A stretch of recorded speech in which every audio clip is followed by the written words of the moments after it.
gracias a la organizadora y el organizador de este evento por su invitación, por incluirnos en esta invitación tan tentadora para hablar sobre la obra de Aureliano y compartir nuestros recuerdos y ponernos memoriosos como él suele ponerse en estas ocasiones. Esta primera mesa se titula Marxismo y Teoría Crítica y vamos a escuchar primero la ponencia de Daniele Carneluti, que se titula Perseguir la verdad en un país de muertos caminando. Daniele es egresado del doctorado en filosofía por la Universidad de Guanajuato. Estamos esperando su tesis.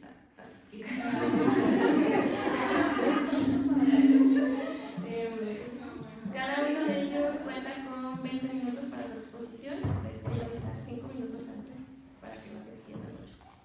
Adelante. Bueno, ¿qué tal? Muchas gracias por todo, gracias por la invitación, particularmente Paloma. Mi texto se llama Perseguir la verdad en un país de muertos caminando, que es en todo el sentido de la palabra un plagio de la obra de Aureliano, y tiene un subtítulo que es Pensar en compañía de Aureliano. Antes de arrancar, es muy caótico el ejercicio que propongo, espero que se vaya clarificando, así como va decayendo. Uno recuerda el hecho de que China y las mesas comenzaron a bailar cuando todo el mundo restante parecía estar parado. Hay muchísimas cosas que voy a decir antes de darle lectura al texto, antes de, como quien dice, entrarle a lo bueno. Pero debo enfrentarme sinceramente a la muy probable posibilidad de que no engañe a nadie y que en realidad el espíritu de mis palabras, o nuestro espíritu de mis palabras, o mi espíritu de nuestras palabras, se exteriorice mucho más a lo largo de estas notas y esbozos previos que la lectura misma. En primer lugar, creo entender y compartir con Aureliano, en el mar de nuestras infinitas diferencias, el profundo desagrado e incomodidad por los elogios. Pero si es cierta mi sensación de compartir este rechazo por el mutuo acicalamiento de barbas, creo que el asegurar que lo que diré viene con pura sinceridad, mucha seriedad y nuestras normales dosis de escepticismo, es posible que haga más tolerable escuchar todo esto, sea lo que sea. En segundo lugar, perdón Aureliano, te lo pido de una vez porque seguro te llevarán varias pedradas. Siempre he sido consciente de lo desordenado que soy al escribir, pero jamás, y añado más énfasis, jamás lo había sido tanto como para este texto. Se me ocurrieron un sinfín de maneras para empezarlo y para terminarlo, interminables aclaraciones introductorias e infinitos punchlines, líneas golpeadoras finales. Y no creo que esto sea solo culpa mía. Aquí les va la primera pista sobre los textos del estimado doctor. Dado que él concibe, al igual que sus respectivos maestros, la escritura como un ejercicio de creación de totalidades artísticas o todos armónicos, leerlo deja a uno entusiasmado por el furor de sus inicios y sus finales. La cuestión es que todo mi caos me llevó incluso a meditar abandonar el formato de ponencia y migrar hacia una intencional performance múltiple y fantasmagórica, como el fetiche de la mercancía. Y nada, como decía Benedetti, perdón por citarlo, pero no puedo evitarlo, mi trino es azul, rojo, verde, amarillo, celeste, blanco, compendio de energías y colores, orgullos de pájaro y soledades de jaula, y quisiéramos llorar como dicen que lloraban los dioses antes del fin de las ideologías. 3. Luché fuertemente para que este texto no fuera un performance de los míos en los que me inscribo en congresos con argucias y engaños solo para al final leerles poesías. Es un coloquio serio, me decía a mí mismo, para el más serio de mis profesores. Tienes que hablar de marxismo y de teoría crítica. Tienes que invitar a quien sea que te escuche a vislumbrar lo excelente que Aureliano estudiando el camino para adentrarse en la cálida selva del pensamiento de Marx y en la hostil urbe de la academia. Pero fallé en mi lucha. Este es el más performático y destructivo de mis textos. Por lo menos me consuela imaginar la cara de asco que pondrían los odiosos disidentes del arte contemporáneo y de la poesía política. 4. Este documento, estas palabras, terminaron siendo un texto monstruoso y policéfalo. Coqueteé con muchas maneras de pensarlo, nombrarlo y escribirlo. Algunas siguen dentro de él. Que si el rizoma, que si la palabra viva, que si la letra encarnada, que si la tinta en sangre, que si lo aforístico, que si lo fantasmagórico. Pero tal vez sea hora de decir las cosas como son. Ante la imaginación y razón históricas de Aureliano, lo que yo puedo ofrecer es pura esquizofrenia. Cuando empecé a escribir esto, sentía yo que estaba en un lugar muy incómodo dado que estaba rompiendo con mi único voto literario, escribir solo cosas tristes. La fuerza del cuidado de nuestro profesor me compelía a escribir con felicidad y alegría. Pero para el final me encontraba otra vez envuelto en todos los lutos desde los cuales me pienso en la academia, la universidad o la teoría. Los feminicidios en Guanajuato, las bombas en Gaza y mi gata incinerada. Afortunadamente, no empecé escribiendo el principio y no terminé escribiendo el final. Así que las emociones parecen ellas mismas bárbaras y esquizofrénicas. 6. Siempre me ilusionó hacer algo con todas esas citas de Aureliano que tengo anotadas en las libretas de las clases. A veces me hacía más ilusión escucharle decir alguna ocurrencia que entender a Hegel. Ahora, con motivo de este evento, se me presenta una oportunidad única y dorada para aprovechar ese material. Pero solo voy a aprovechar uno. Les cuento la vez que más me ha marcado, ya que habla de su lucidez, su corazón y de la relación que Aureliano y yo tenemos. Una vez le dije que yo tenía corazón de condominio. Lo que recuerdo con total claridad fue que su mirada me fulminó inmediatamente. Pero justo ahora sus palabras exactas se me confunden. O me contestó que el suyo parecía mucho más una parcela o una comuna. Qué suerte que Benjamin nos da licencia, ya que articular históricamente el pasado no significa conocerlo tal como verdaderamente fue. Significa apoderarse de un recuerdo tal como este relumbra en un instante de peligro. Sea como sea, en ese momento entendí bien que yo no había entendido nada. 7. Cuando Paloma tuvo el gesto de invitarme a participar en este coloquio, me contó que deseaban celebrar sus 50 años de docencia y, muy importantes para quienes pensamos críticamente, su obra viva. Déjenme hacer énfasis mediante la repetición, obra viva. Cerraba su correo usando estas palabras que ella sabe usar para reenamorarnos de la filosofía. Esperamos poder trabajar juntos en un terreno amoroso que cultivamos por años y cuyo abono fueron, en gran medida, los buenos momentos que hemos tenido con Aureliano. Perdón también, Paloma, seguro notas que te cito mal, como a mí me gusta citar. Pero ahí está el espíritu de tus palabras fortalecido por mis mentiras. Como mi presencia aquí lo delata, yo acepté. Pero como también mi presencia suele delatar, lo hice con peros, provocaciones y antagonismos, diciéndole que yo últimamente puedo trabajar solo desde la derrota y el pesimismo. También ahí mentí. Pensando un poco en el acerto no conclusivo de Horkheimer, me moví con pesimismo en la teoría y, voy a insistir, no pero, y con optimismo en la práctica, para así postular, obviamente, una especie de praxis esquizoide. Yo le dije, reconozco y agradezco el espacio que efectivamente el esfuerzo de Aureliano ha generado a su alrededor y que, en mucha mayor medida de lo que él mismo posiblemente imagina, fue un enorme determinante en mis decisiones, orientaciones, pensamientos y, por qué no, mis cariños filosóficos. No sé si Simón piense o sienta lo mismo, pero yo creo que para mí, suerte, hablo cerca y en la misma mesa que él. Suerte, porque es él quien siempre tiene a bien llevarme una y otra vez hacia el cuenco del río cuyas aguas siempre olvido beber, pero que son un sello imprescindible del marxismo crítico en general y particularmente del de Aureliano. Me refiero al río de la seriedad. Por favor, no crean que me refiero a la versión chafa de la seriedad. Afortunadamente, Simón ríe y bebe mucho más que yo. Ambas cosas muy útiles para comprender, o casualidad, sea adorno, que Aureliano.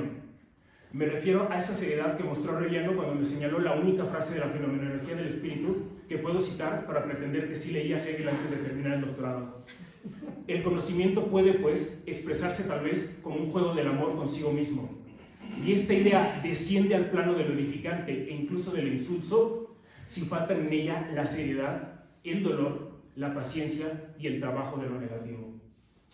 Espero que a estas alturas haya quedado revelada mi estrategia, esa que justamente Aureliano nos hizo entender mientras Andrea, Paloma, Simón y yo hacíamos lo único que nos gusta de la filosofía: cocinar, desayunar y reposar los alimentos. Perdón, me equivoqué. Mientras leíamos el prólogo epistemocrítico al Trauerspiel alemán de nuestro filósofo suicida favorito, Benjamin. La exposición y la compresión no son momentos separados, conforman un único metabolismo que posibilita el horizonte de comprensión de la teoría crítica. Mi performance y mis mentiras son lo que puedo compartirles de Aureliano. En fin, ahora sí, comienzo. Bueno, esto se llama Para perseguir la verdad en un país de muertos caminando. Pensar en compañía de Aureliano Ortega. Quiero empezar con lo que se me ocurrió llamar falsa epígrafe. Falsa, porque como podrán astutamente notarlo, ya he empezado sin que haya una mención alguna de las palabras que conforman esa dulce y seductora introducción a los textos. Se supondría que las epígrafes tienen pocas pero claras reglas y yo soy incapaz de respetarlas. Pero es que, como en muchos momentos de la redacción de estas palabras, me encuentro frente a una particular encrucijada. Deseo con todo mi ser poner un epígrafe que esté al nivel de uno de los rasgos más impresionantes y apapachadores del pensamiento escrito de Aureliano, su uso de las epígrafes. Pero al mismo tiempo, quiero contar cómo fue que llegué a la epígrafe para este texto. Epígrafe que, a diferencia de como me sucede normalmente en mis procesos creativos, fue buscada con toda intención. En fin, lo explico de esta manera. Hay pocas formas más exactas de describir la que me parece que es la única intención posible para mí ante la tarea de este coloquio, que las palabras de Adorno en ocasión del cumpleaños 60 de Horkheimer. Ahora sí va la cita. Lo más llamativo de Horkheimer es un doble don. Por un lado, intelecto único, denodado, imperturbable.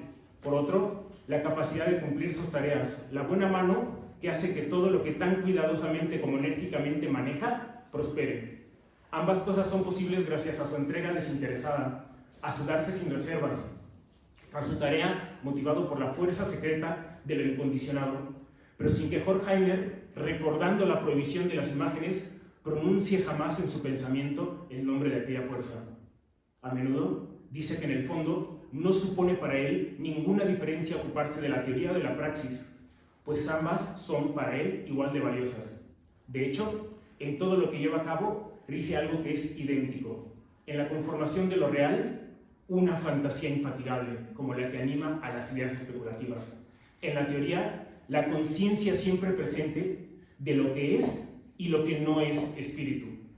El pensamiento que guarda fidelidad a la utopía para realizarla debe honrar lo que se le opone para ponerlo en movimiento. Y no de otro modo procede la recta praxis. La unidad del espíritu múltiple de Horkheimer reside, como la de su persona, en la voluntad de salvar la unidad de teoría y praxis, rota por la división del trabajo como voluntad única y compartida, una intención tan inconformista como ejemplar. En esta época en la que mi compañera Andrea y yo pasamos largas tardes de lágrimas y sudor de cuello blanco, tratando de entender cómo diablos sondear un panorama educativo más cooptado por las inteligencias artificiales que por el crimen organizado, aunque tal vez, como sello de nuestro tiempo, sean la misma cosa, yo, en lugar de pedirle a ChatGPT que escriba este texto, retrocedí varios pasos y simplemente plagié. Parece que Adorno, otra vez, ha dicho ya todo lo que yo puedo decir al respecto de lo que nos reúne hoy.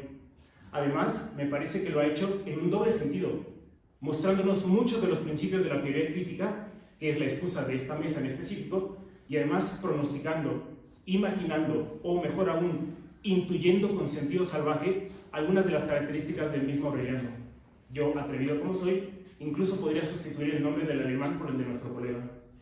Pero esperen, mi ejercicio epigráfico no ha terminado. Para hacer todavía más grande la ofensa de falsedad de esta falsa epígrafe, les comparto que en realidad se trata de una que son dos.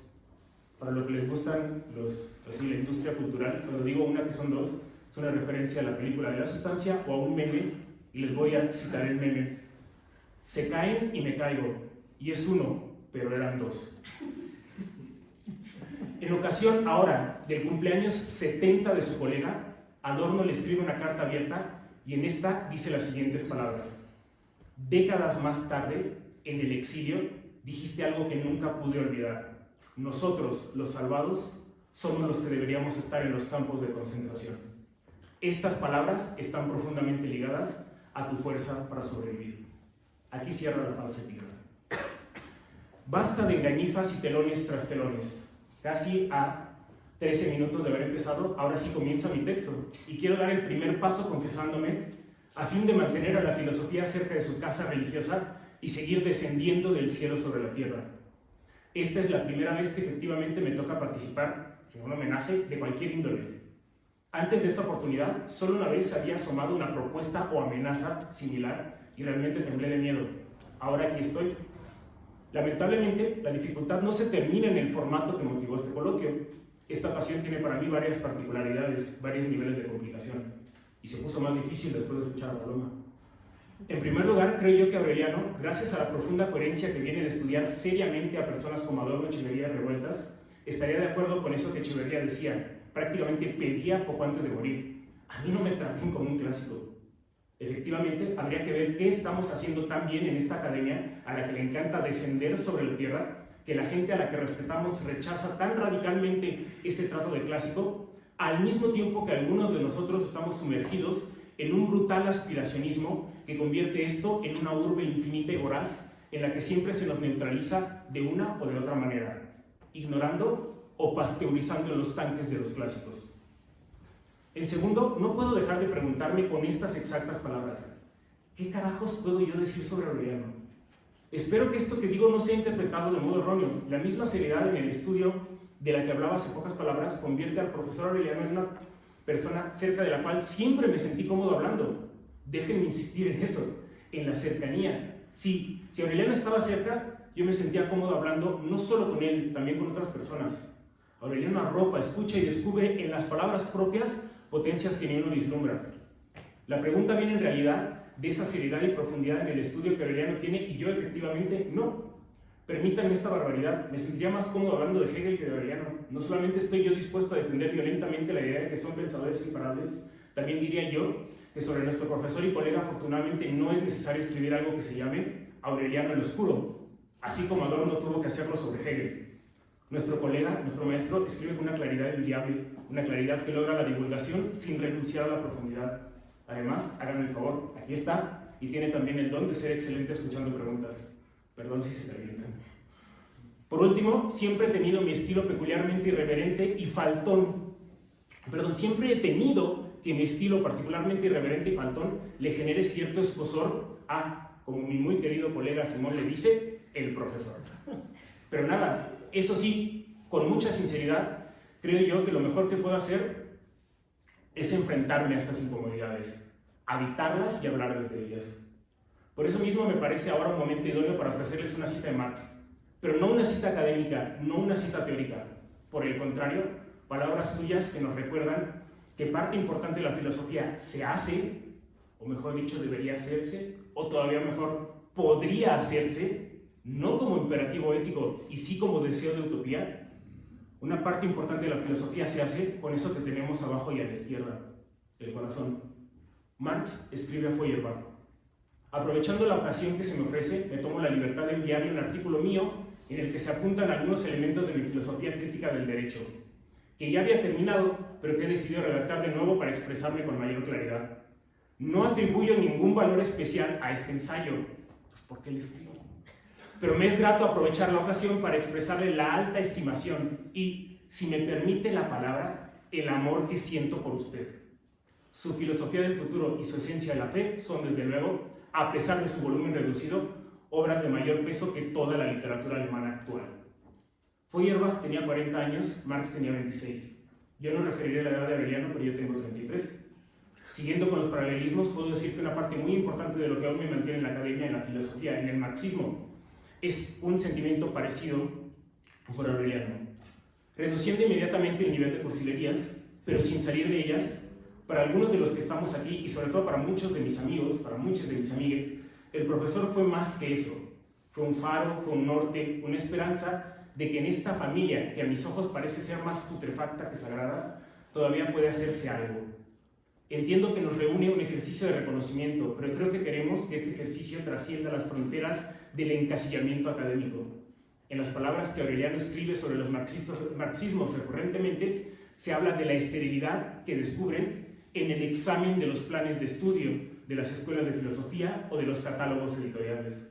También reconoce en Marx una denuncia en talante activista de los filósofos.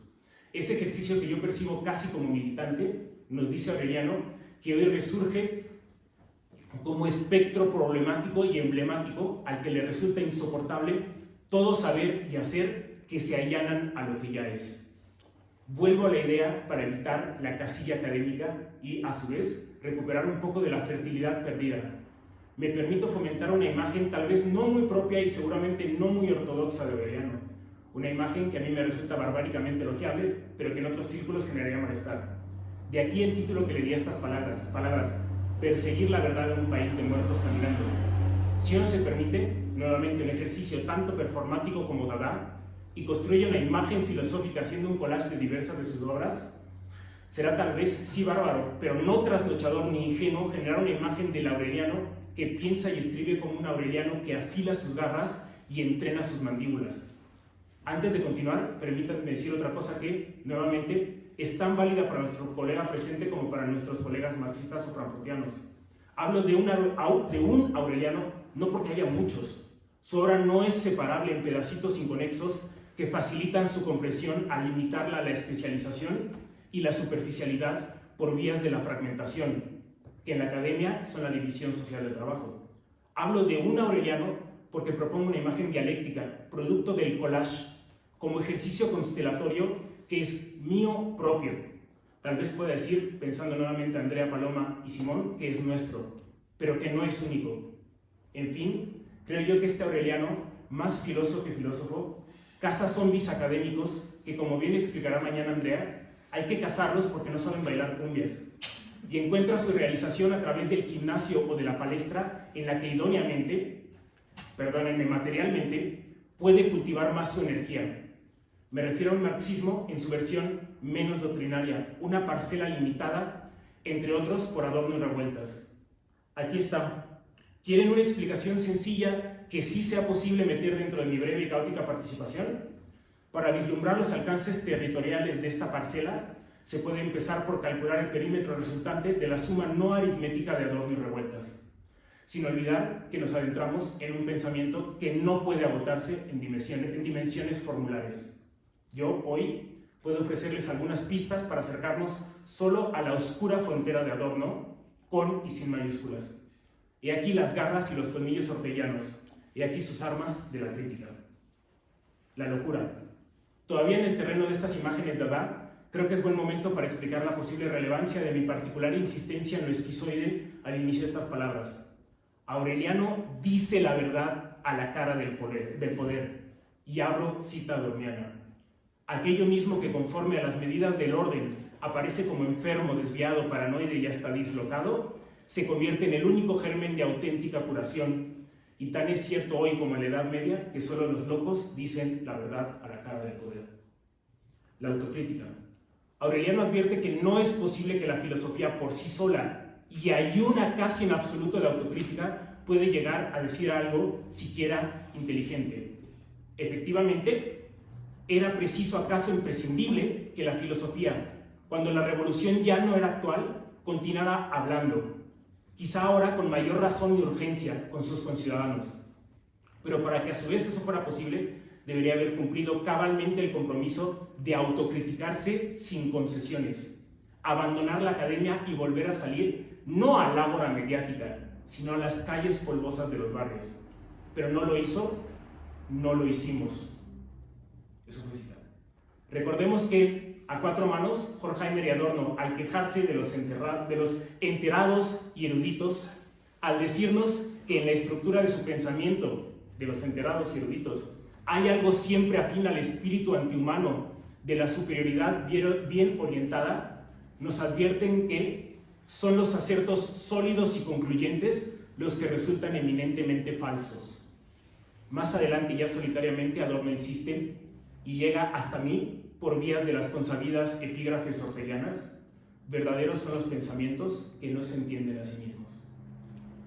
La razón. Aureliano nos explica con envidiable claridad algo que es imposible pensar claramente si no abandonamos las vestiduras positivas. Las tres fuentes del marxismo citadas por Lenin no son tales. Abro cita de Aureliano. Lo que llamamos marxismo no tiene ni puede tener partes, ni estas contemporáneamente ser sus fuentes, si unas y otras no lo son en un sentido completamente diferente a un improbable desarrollo o una dudosa síntesis. Escuchando esto, si no he todavía abandonado la seducción positivista, me sentiré inclinado a decir que Marx supera la economía política, el socialismo y la filosofía clásica. Pero decir que Marx supera vuelve a ser evidencia de una de mis faltas explicitadas hace varios minutos. No he leído a Hegel. Marx no hace eso. Aquí otra vez Aureliano. Lo cierto es que Marx ha salido a través de ellas, fuera de ellas. O como dice en otro momento, el marxismo, siendo para el capitalismo también un sinsentido teórico, ya ha salido del capitalismo a través del capitalismo mismo y de su escaso y equívoco saber. Al contrario de lo que decía en sus textos, al contrario de lo que decía, sea en sus textos que en sus clases, yo sí espero un poco que la escalera con la cual se sale del capitalismo sea destruida. Recupero esto acá porque creo que es un emblema interesante de la actitud de nuestro colega ante la razón. Mientras la filosofía no haga más que interpretar el mundo y mutilarse a sí misma de pura resignación ante la realidad, estamos ante una lógica calculística, desintegrante, derrotista y opresiva. Pero si salimos, como dijimos, a las calles y nos encontramos con los únicos que quizás hoy estarían en condiciones de escuchar a palas, los marginados de esta y de todas las historias, tal vez la razón tenga lugar. Pesadillas, sueños y delirios de persecución. Así como hace rato confesaba ser peor que mis estudiantes que usan los modelos de lenguaje de las mal llamadas inteligencias artificiales para escribir sus ensayos, digo peor porque, aunque ellos no, al menos el algoritmo, nuevo fantasma de nuestra época, hace algo con la información recopilada, yo parece que me limito al plagio. En realidad, el título que he decidido ponerle al texto es una copia de la obra de Aureliano. Ojalá que sea cierto eso que dicen por ahí de que la copia es la forma más sincera de elogio. Nota, esa frase ha sido tan plagiada que es falsa, pero bueno. En su texto, ¿qué filosofía mexicana para el presente?, sirva como prueba de la inseparabilidad de la obra de Aureliano, que tenga yo que recurrir a ese texto para vislumbrar las potencias, las garras de su marxismo. En su texto, ¿qué filosofía mexicana para el presente?, es en el que encuentro la totalidad del título que replico. Siguiendo a Revueltas, otra vez en sus epígrafes nos advierte: este país era un país de muertos caminando. Tal vez lo sigue siendo. Pero entonces, si esto es cierto, ¿qué podemos hacer? ¿Cómo habitar este espacio plagado de muertos que caminan? O reformulando otra vez esta pregunta, pero insertando en ella un poco de maldad necesaria para la crítica, es decir, un poco del colmillo que encontramos en otro de sus textos llamados La tradición marxista como espacio de recepción y desarrollo de la teoría crítica.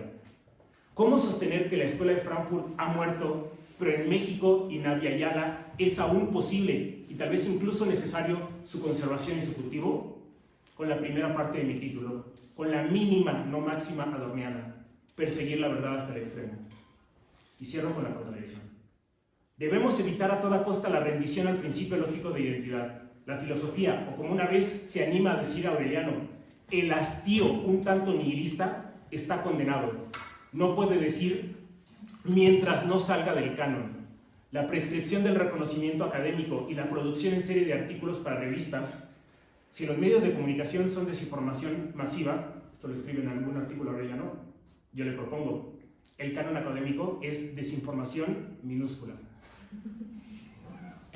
Reduce y desnaturaliza, encasilla y enclaustra en facultades. Es pura privatización y especialización de ella misma y su lenguaje. Cito otra vez a Aureliano: un cuerpo docente, una administración centralizada y un conglomerado de aprendices de una profesión que realmente no era ni debía serlo, un conjunto de materias filosóficas o áreas propias de un currículum, pero no de una sabiduría del mundo, una historia oficial de la filosofía, formalmente idéntica a toda historiografía historicista y positiva, centrada en un objeto de estudio, que deviene y progresa sobre una línea del tiempo, y finalmente un título universitario, con sus respectivos posgrados, como visa social profesional para ejercer de filósofo. Y bueno, ¿cómo rodear este obstáculo? Regreso a Adorno. El pensamiento dialéctico es en el que cada cosa solo es lo que es en la medida en que se convierte en aquello que no es. O como dijo mucho más seria y negativamente Hegel, la contradicción es la vida del concepto. Ahora sí, por fin se termina esta tortura a la que les expongo. Agrego ya solo dos frases que a estas alturas del partido se me presentan ya solo como las últimas ruinas de este texto, así como se construye y decae.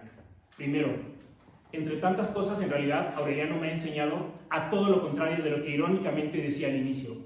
Me permito citar a Marx, que en mi corazón es como citar a Aureliano. Totalmente al contrario de lo que ocurre en la filosofía, que desciende del cielo sobre la tierra, aquí se asciende de la tierra al cielo. Y segundo, mis palabras no son solo mías. Claro, soy responsable de mi vómito verborreico y me voy a hacer cargo, pero no soy autor. Lo que intenté ahora fue seguir intencionalmente un elogio que Andrea me hizo hace como un año: mi capacidad de sostener una especie de voz comunitaria en mis participaciones. Lo que no ha aparecido a lo largo del texto lo hago explícito en este momento. Lo acá tratado proviene de Paloma, Andrea y Simón, más que de mí. Lo que yo hice fue poner una cajita un tanto bárbara, un tanto caótica, y pasársela a Aureliano. Muchas gracias.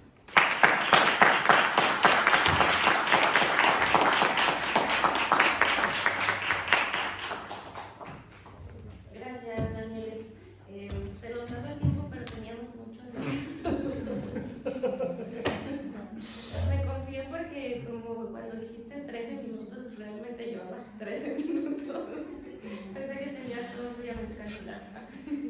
Son mentiras. Una mentira más que nos dijiste. Bueno, vamos a escuchar ahora a Simón Benítez, que también es egresado del doctorado. Seguro su tesis estará muy pronto, porque es muy orden y progreso, Simón. Y nos va a compartir una ponencia titulada El dogma, la crítica y la experiencia sobre el problema de la especificidad del marxismo en la obra de Aureliano Ortega. Y bueno, ya que le dimos tiempo extra a Daniel, pues tenemos que hacerlo. Gracias. Pero utilizamos. Gracias, Andrea. Pues siempre es difícil seguir después de ti, Daniel. Espero no aburrirlos. El estilo es un poco diferente, pero el espíritu es el mismo, espero, o similar al menos. Bueno, sí, la ponencia se titula El dogma, la crítica y la experiencia. Es un intento por, digamos, acercarnos a la especificidad del marxismo en la obra de nuestro querido profesor Aureliano. Entonces, más allá de las posibilidades de definir o no una entidad tan difusa y heterogénea como el marxismo en general, cosa que en realidad hay que reconocerlo no existe, y sin intenciones de presentar una tipología precisa e inequívoca de lo que es o no marxista, considero, no obstante, que el problema de la especificidad del marxismo, la especificidad del discurso marxista, entraña algo más profundo y acaso más interesante, ¿no? En ella se juega algo tan importante tal vez como la posibilidad misma de la filosofía, o al menos del pensamiento crítico en un mundo dominado por la enajenación y la pseudo-concreción. Las hipótesis que animan las siguientes líneas buscan explorar la posibilidad de reconocer en la experiencia intelectual del marxismo el medio discursivo indispensable y predilecto para la formulación y manifestación de una conducta que precisamente no tiene su origen dentro de la teoría, ni menos aún en la academia, ¿no? Sino en lo distinto a estas, en el ámbito de la vida cotidiana y específicamente, diríamos, de la cultura política que espontáneamente produce la modernidad capitalista. ¿Cómo se plantea esta experiencia intelectual marxista? ¿Cómo devela ella el secreto, diríamos, de su radicalidad discursiva y le brinda concreción a una actitud política particular? ¿Y qué nos dice todo ello sobre el quehacer marxista hoy? Son algunas de las cuestiones que voy a intentar plantear y articular desde el horizonte orteguiano, ¿no? Es decir, en realidad a partir de algunos elementos particulares de la participación del profesor Aureliano en este debate. Quisiera empezar con una cita, ya no le voy a decir epígrafe porque ya va a ser poco original, de José Carlos Mariátegui en el texto sobre el aniversario y balance de la revista Amatua, ¿no? Y hace casi 100 años, en septiembre de 1928. Dice José Carlos Mariátegui: la historia es duración, no vale el grito aislado, por muy largo que sea su eco, vale la prédica constante, continua, persistente. No vale la idea perfecta, absoluta, abstracta, indiferente a los hechos, a la realidad cambiante y móvil. Vale la idea germinal, concreta, dialéctica, operante, rica en potencia y capaz de movimiento. Hasta ahí Mariátegui. Entonces, bueno, voy a empezar por el principio. Marx es marxista no porque su nombre haya designado a una nueva corriente teórica y política de la que además él mismo se distancia tan pronto como emerge. Marx, diríamos, es marxista porque con él se marca la cima de una larga herencia del pensamiento y a su vez se inaugura un modo de comportamiento intelectual y de radicalidad discursiva inéditos hasta entonces. En su caracterización del marxismo en México durante la segunda mitad del siglo XX, el profesor Aureliano recurre a las relaciones entre el pensamiento y la acción como relación determinante para la diferenciación de los tipos de marxismos existentes en nuestro país, ¿no? Entre la teoría marxista en este caso y la militancia política, ya sea en el seno del partido o a través de los diversos movimientos, organizaciones o incluso actitudes, ¿no? Por poner un ejemplo, el rasgo característico del marxismo vulgar es precisamente su dogmatismo, su reticencia a pensar por cuenta propia y el afán de arroparse en la guía para la acción emanada de los dictados, que provienen de los manuales y las autoridades competentes, mientras que lo que define al marxismo académico o de cátedra es a su vez la recuperación meramente teórica de Marx como la herramienta del pensamiento indispensable para la crítica del régimen capitalista, mientras que en lo político se defienden las formalidades de la democracia burguesa como correctivo deseable de los excesos económicos, sociales, culturales del capital. En ello, considero, se hace patente un matiz entre la teoría marxista y el marxismo como medio discursivo. Es decir, se reconoce que de lo que se trata cuando de marxismo hablamos no es sólo de una forma de actividad intelectual abstracta, sino de un modo de articulación teórica del comportamiento y la experiencia concreta, es decir, de un ejercicio tanto teórico como político del legado intelectual y el ejemplo militante de Carlos Marx. O bien, y aquí digamos esta parte de mi hipótesis, podríamos decir, recurriendo a Adorno, de una experiencia intelectual marxista. Por otro lado, las diferencias entre las vertientes dogmática, académica, precrítica y crítica del ejercicio del marxismo son abordadas a través de la lente de otro gran marxista herético y original, Karl Korsch, quien con su determinación de los caracteres esenciales del marxismo como un discurso específico, crítico y revolucionario, ha acompañado, desde su tesis sobre Lenin de 1980, la visión que sobre el marxismo ha sostenido nuestro profesor. Korsch, quien como José Revueltas algunos años más tarde fuera expulsado del Partido Comunista al que pertenecía, no solo mantuvo una posición crítica ante el oficialismo doctrinario de la Unión Soviética, sino que dirigió su disidencia hacia la atrofia de una teoría cuyo centro neurálgico empezaba a ser socavado por los obstinados resabios del principio lógico de identidad. Como es sabido, en manos de la Academia de Ciencias de Moscú y de algunos otros representantes de la ortodoxia marxista de principios del siglo pasado, el original discurso de Marx devino precisamente en eso que Adorno llama una infinitud positiva, a través de la postulación del Diamant, del materialismo dialéctico, su diferenciación del Ismat, el materialismo histórico, como la aplicación, digamos, científica del Diamant, y mediante una supuesta dialéctica de la naturaleza, cuyas leyes gobiernan por igual a la naturaleza, la historia y el pensamiento, se habilita la ilusión de una aprehensión de lo infinito a partir de un sistema de categorías finito y cerrado. Esta aspiración a que absolutamente todo sea asimilado por el pensamiento y explicado por sus categorías es posiblemente el epítome de la pretensión de identidad. Bajo su égida, la experiencia intelectual suprimía la incredulidad y perdía incluso la posibilidad del error. De modo que la experiencia intelectual dogmática, si es que ello puede ser llamado una experiencia, no solo traiciona el carácter específico y crítico del pensamiento marxista, sino que va más allá y lleva esta felonía al extremo de convertir al discurso revolucionario en una justificación conservadora de lo establecido. En esa ciencia del comportamiento que denuncia Marcuse y que pone de manifiesto una intención política igualmente antagónica a la determinante revolucionaria del original pensamiento de Marx, la defensa de su relación con una realidad política establecida, ¿no? La del Estado soviético y los dictados de la Tercera Internacional en este caso. Perdón. Quisiera enfatizar esto.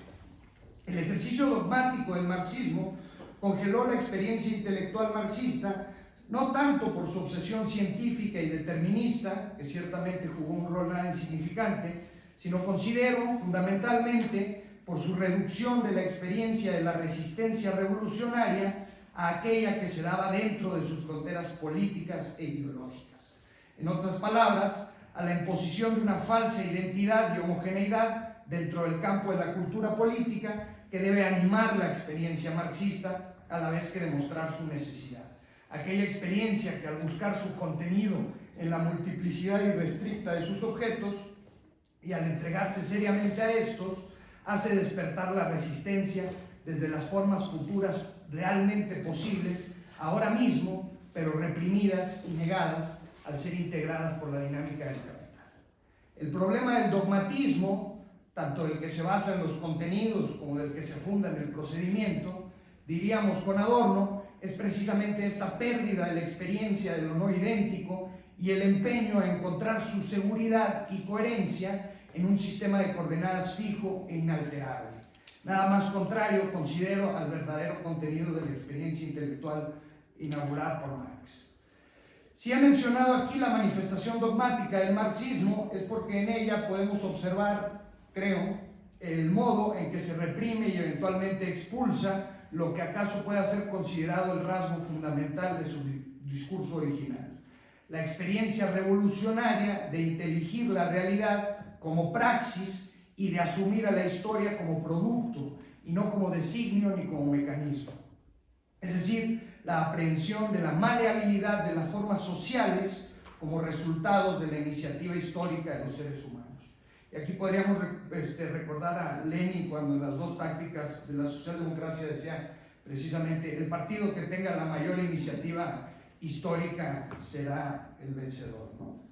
En oposición al método del dogma y al dogma del método, dos cosas distintas, la experiencia intelectual que produce la aprehensión de la historia como producto se interesa en lo diferente de lo experimentado, en aquello que desde abajo y afuera pone en entredicho lo establecido y lo hace temblar dentro de su certeza. Al enfatizar la contradicción y demostrar la posibilidad de lo latente, lleva a formas de conducta que se operan con mayor eficacia, precisamente ahí donde el marxismo busca ir más allá de lo teórico y cobrar su figura práctica, en esa maleabilidad de la sociedad, en la autotransformación de la forma concreta de humanidad, esto es, en su ser revolucionario. No es casualidad que lo que para el doctor Aureliano diferencia el marxismo precrítico del crítico es que mientras el primero acude a Marx por las ventajas que su instrumental teórico ofrece, los segundos, además, buscan en él los fundamentos esenciales de una teoría revolucionaria. Así, complementando la tríada korchiana del marxismo como un discurso específico, crítico y revolucionario, podemos encontrar en la obra del doctor Aureliano otra tríada que refiere precisamente a la problematización política del marxismo. Se trata de la tríada, inspirada esta vez en Lukács y Lenin, y considero también en Echeverría, sobre la necesidad, la posibilidad y la actualidad de dicha figura práctica del marxismo como discurso sobre y para la revolución.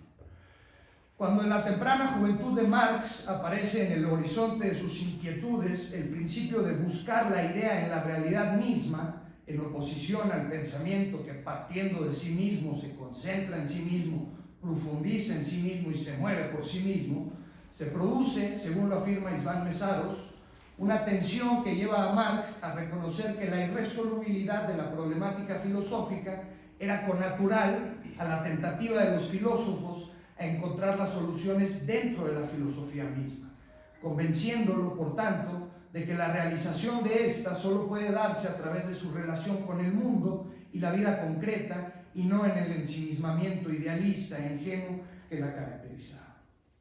Esto es fundamental para el debate en cuestión, y es que la clave de lo marxista, diríamos, no está en una determinada radicalidad discursiva que encuentre su núcleo en categorías abstractas o en el modo en que éstas se proponen, construyen y ejecutan, es decir, ni dentro del universo de lo teórico, ni menos aún en el discurso específicamente académico.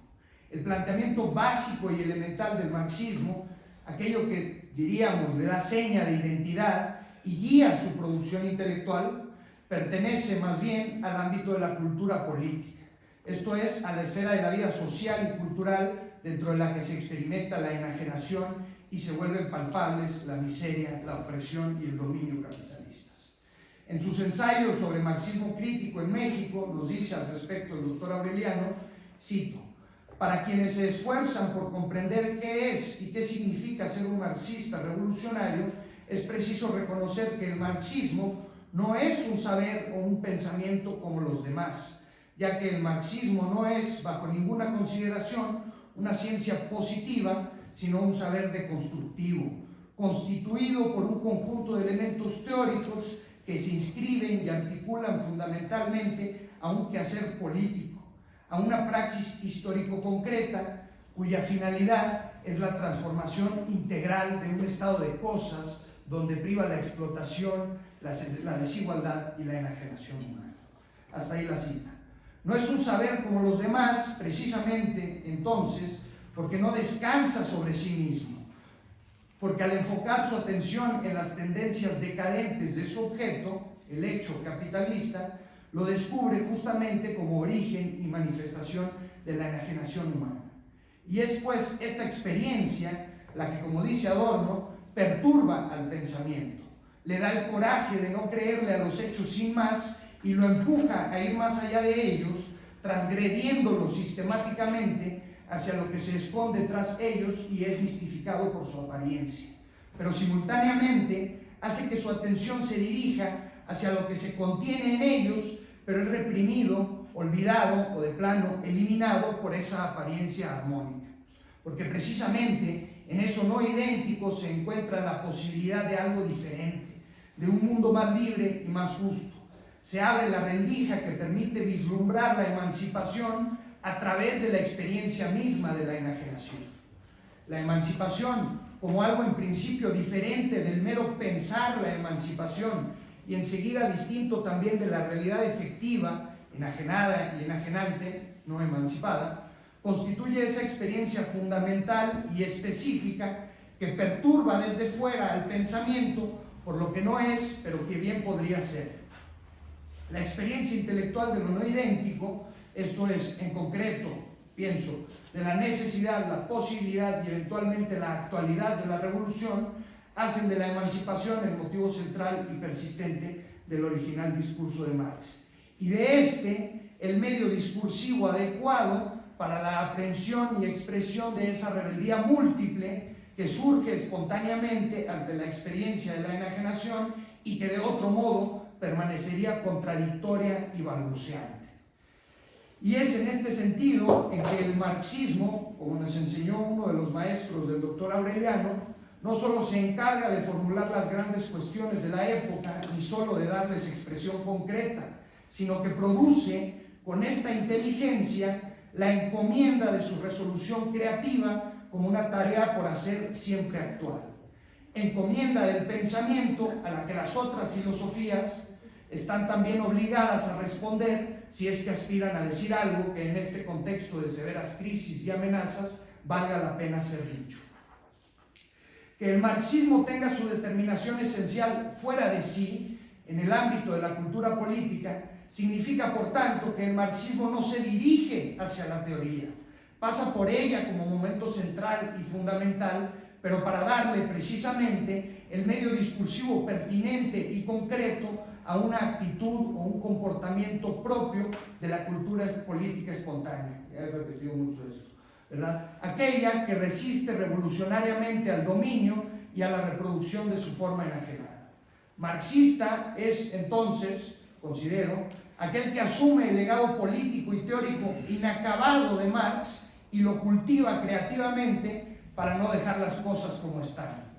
Esta concepción del marxismo como una actividad que no extrae su orientación de sí misma, sino de la fuerza de la praxis social y de su vinculación con los individuos reales, esta concepción que a la vez que define al marxismo como una gran empresa colectiva de conocimiento y como el medio discursivo adecuado para la formulación de los problemas más urgentes de nuestra era y que empuja, por tanto, al pensamiento a no dejar las cosas como están, considero es la genial idea germinal contenida dentro de la participación de nuestro querido profesor a este debate y cultivada persistentemente durante 5 décadas de apasionada enseñanza del pensamiento. Ahora bien, dejando atrás las actitudes del marxismo a la defensiva, como si de una fortaleza sitiada se tratase, insistir en una corriente del pensamiento que es precisamente una contracorriente y dentro de la que muchos renegaron y ante la cual muchos más batallaron obstinadamente, es en sí mismo una virtud. Pero retomar la ofensiva transgresora que la caracteriza y a través de la prédica constante a no dejar las cosas como están, reivindicar el sentido concreto y político del pensamiento es ya más que una virtud, un auténtico ejemplo de coherencia filosófica. Quisiera, ¿tengo tiempo todavía? Sí, quisiera terminar mi intervención tomando por buena la invitación al debate. Perdón. y poniendo sobre la mesa una suerte de interpretación del mecanismo, le llamo mecanismo y acabo de decir que no habría que pensar en la historia como mecanismo, pero bueno, eso también está a debate, por supuesto. Sobre el mecanismo, diríamos, teórico o epistemológico, a través del cual el marxismo es siquiera capaz de plantear esa triada fundamental sobre la necesidad, la posibilidad y la actualidad de la revolución, además en un discurso que sería específico, crítico y revolucionario, ¿no? Como hemos venido sosteniendo, Marx, dice también Hendrik Seligny, le importa algo más que decir una nueva palabra en filosofía. Marx ve la solución de los problemas humanos y sociales de su época y de los teóricos como momentos de estos en el movimiento revolucionario práctico que aspira a sustituir las formas burguesas por formas comunistas de actividad vital. Para ello, la actividad del pensamiento que se integra o que participa en ese movimiento práctico como su momento teórico debe, ante todo, encargarse de la conceptualización de la práctica, porque recordemos, en el principio era la acción. O bien, como queda claramente indicado en el texto sobre la ideología alemana, de lo que se trata es de la exposición de la acción práctica, del proceso práctico de desarrollo de los seres humanos. Esta exposición y conceptualización crítica se da a través del desarrollo del concepto o de la noción dialéctica del modo de producción capitalista, ¿no? Y que incluye el desarrollo de Marx sobre la producción en general. Y a su vez, como sostiene Marcuse, este concepto repudia toda definición que fije la verdad dentro de una serie definitiva de proposiciones y en su lugar presenta el proceso capitalista como una totalidad objetiva antagónica en la cual cada momento particular aparece como la autodiferenciación del principio que gobierna la totalidad. Al fin de cuentas, Marx es ineludiblemente un heredero creativo de Hegel, ¿no? De la dialéctica hegeliana. Este principio que gobierna la totalidad, ojo, no del modo de producción capitalista, sino de la actividad práctica de la cual él es resultado, es decir, la actividad que produce la forma capitalista, es, considero, y aquí van a decir mis compañeros otra vez la burra al trigo, considero es el valor de uso y la actividad productiva elemental que lo produce. El trabajo útil, dice Marx, como condición natural y eterna de la vida humana. Desde el capítulo primero de El Capital, Marx empieza su crítica al modo de producción capitalista precisamente a través de lo que queda fuera del concepto de mercancía, el doble carácter del trabajo contenido en ella, y de ahí su constitución contradictoria de valor y valor de uso como el secreto de todas sus mistificaciones. No te vayas todavía, Daniel. De las cuales para Marx ocupa el primerísimo lugar, de las cuales la que para Marx ocupa el primerísimo lugar es aquella que presenta a las relaciones capitalistas como naturales y eternas. Este par de conceptos que ahí desarrolla Marx están en la base entonces de su explicación histórica del capitalismo, porque son el par categorial que busca aprender y expresar lo único realmente natural y eterno del ser humano, la autotransformación o la realización de formas. Esto es, conceptualizan la forma elemental en que el ser humano ejerce su politicidad, dando formas a las relaciones sociales de producción, consumo e intercambio.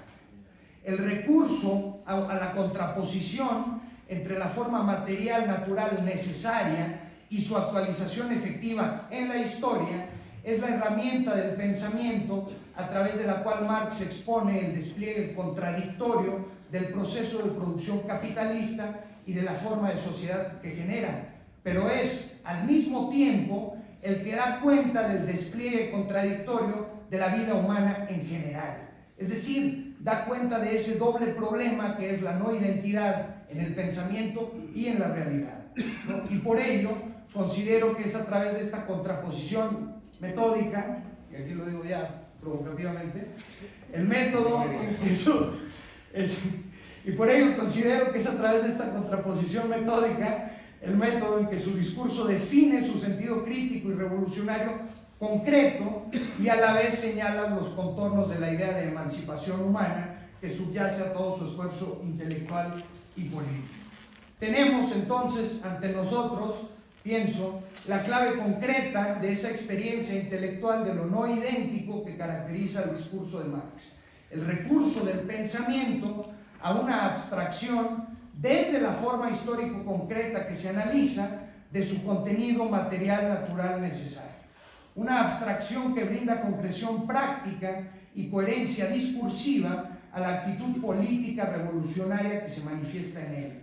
Ser comunista es, en este sentido, tomar partido por el contenido cualitativo de las relaciones y los productos humanos, defender la centralidad de la relación metabólica con la naturaleza para la reproducción humana, pero sobre todo significa afirmar la capacidad real de los seres humanos organizados para definir y construir su historia, sus formas y modos de vida como algo también siempre inacabado, diverso y múltiple, como una constante tarea por hacer que detecte y supere continuamente los obstáculos que se le imponen al libre ejercicio de su capacidad política fundamental.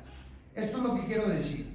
Reconocer al marxismo como un proyecto teórico que expresa el interés práctico de liberación de la facultad política humana que nos define como sujetos de nuestra historia, pero que se encuentra secuestrada, enajenada o cosificada por las relaciones capitalistas, y reconocer a través de él, por lo tanto, la necesidad de la revolución, solo es posible sobre la base del reconocimiento de esa facultad política elemental misma, el trabajo útil, productor de valores de uso. Considero, y aquí también soy deliberadamente polémico, considero es el descubrimiento central de Marx que permite la articulación y expresión de un proyecto emancipatorio definido, aquel que busca recuperar y reivindicar la historia realmente humana, ¿no? Ya está.